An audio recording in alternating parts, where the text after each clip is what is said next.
Let's try some more examples that use count-controlled loops. See if you could write count-controlled loops for both of these scenarios. Suppose you wanted to write a loop that prints your name 10 times. Think about how you would do that. Remember that your loop is going to require a loop initialization step, a loop control test, and a loop body that includes an update statement for your loop counter. So anytime that I'm writing a count-controlled loop, I always call my loop counter count, because that just makes things easy. You don't have to call it count. There's nothing magic about that. Just reinforces in my brain the idea that we're using a count-controlled loop. If you want to call it something else, it's totally fine. So in count-controlled loops, I always initialize the count to be 0. That's my initialization step. Put a little comment over here. And then I want to include my while syntax so that the computer knows I want to use a repetition statement. And the repetition statement expression, when you're using a count-controlled loop, always looks like while counts less than some maximum value, where the maximum value is the number of times you want to repeat something. So if you want to repeat something 10 times, you put 10 in here as the maximum value.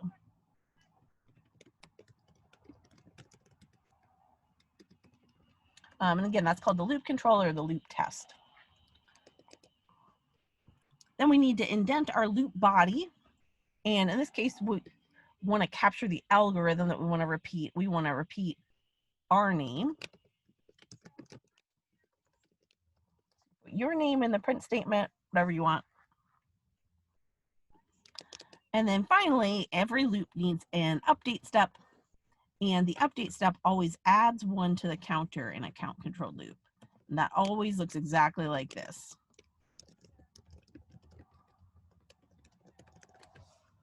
So we always say count equals count plus 1. That means increase the value of count 1 because we've gone through the algorithm one more time.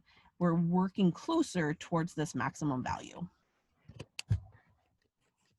If you want to, you can try that out in Python. Let's do a little example where I'd create a file with the same code in it.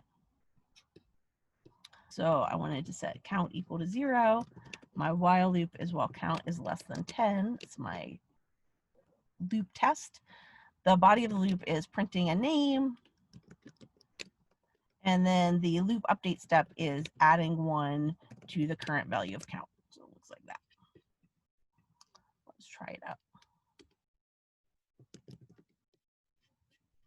And sure enough, it printed out my name. Let's check to see if it's 10 times. It's 1, 2, 3, 4, 5, 6, 7, 8, 9, 10. Perfect. Let's do another example. Suppose that we want to ask the user to enter their name, then use a loop to print each character in their name on a separate line of output. So in order to do this, we need to think about the name that they enter as if it were a list of characters. Let's start out by just having the user enter their name. So we'll do something like name equals input. Please enter your name.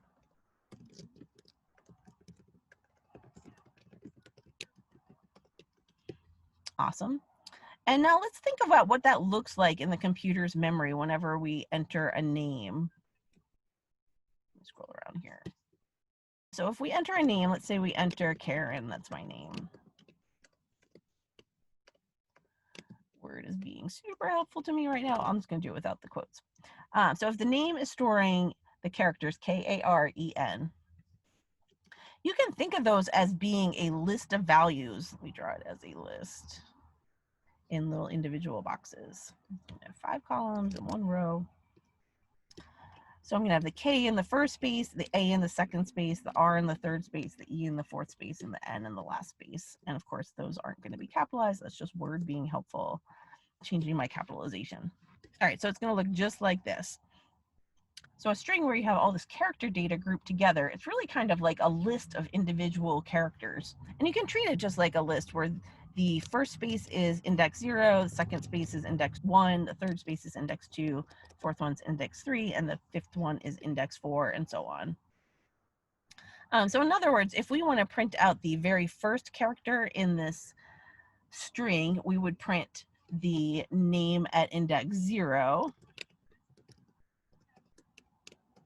And then if we wanted to print the next character in the name, we'd print the name at index 1, that's the A. And then if we wanted to print the third character, that would be the name at index 2. Fourth character would be the name at index 3. And the fifth character is the name at index 4.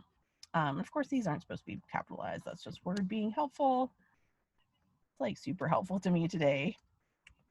So hopefully you can imagine how these 5 Python statements would allow us to print a K on one line, then the A on the second line, R on the third line, E on the fourth line, and on the fifth line. And that would work for any name, just your name might have fewer or more characters.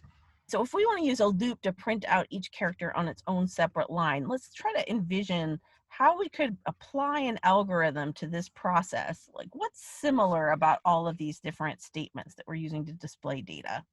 So they all start with the command print. It's one thing they have in common. And then they're also all accessing the same variable. They're just accessing it at different locations within the list.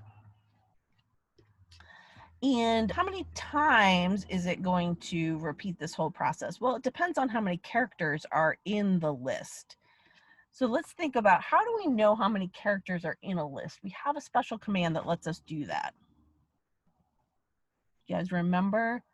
It's the length command, and you can use that with strings just like you can with lists. String is just a specialized kind of list where each item in the collection is a character. So if we wanted to know like the number of characters, that's equal to the length of name.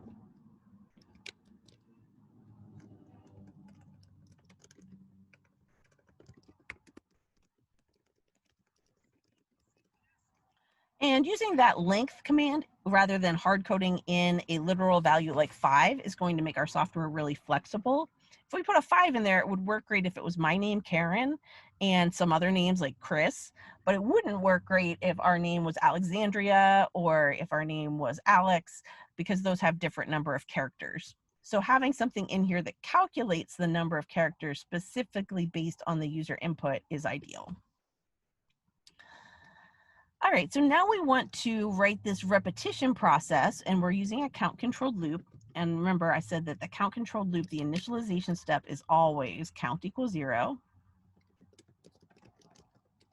And our loop body always looks like while counts less than some maximum value. We're here, we want to repeat for each of the characters in the person's name. So our maximum value is going to be this variable, number of characters. Awesome. And then what do we want to do? We want to print out the person's name at a particular index in the collection. And the variable count is storing the correct value for that index, because the first time through we want it to be 0, second time through we want it to be 1, third time through we want it to be 2, and so on. We use count in here inside the parentheses. And then we need to update the value of count. That's our update step. And for a count controlled loop, it always looks like, well, count's equal to count plus 1.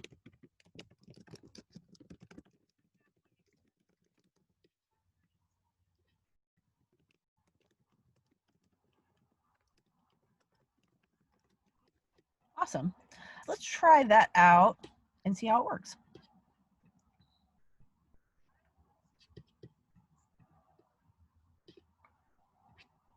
So I'm going to enter my name, Karen. And sure enough, it repeats 5 times, printing 1 character per line. Let me go back and run it a second time. We'll print a different name. My husband's name is Michael. We'll print Michael. And you can see that that repeated 7 times, once for each of the characters in Michael. And so we successfully created an algorithm that will repeat the appropriate number of times for whatever the user enters as their name. And we made it customized like that because we used the length function that gives us the number of characters in a particular string.